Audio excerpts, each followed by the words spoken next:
Welcome to JH. Today, I will demonstrate how to include a start date within Asana. The process is quite straightforward, so just follow along with these steps. Begin by opening the specific project you are working on.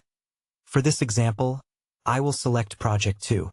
To set a start date, you first need to click on the Add Due Date section of your task and pick a deadline, such as tomorrow.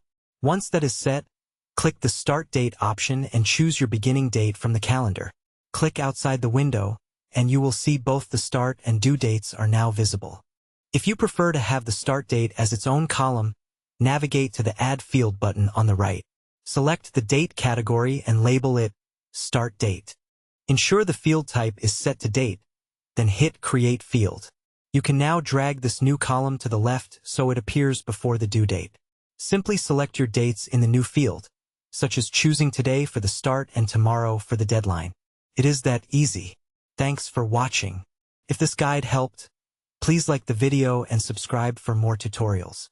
See you in the next one.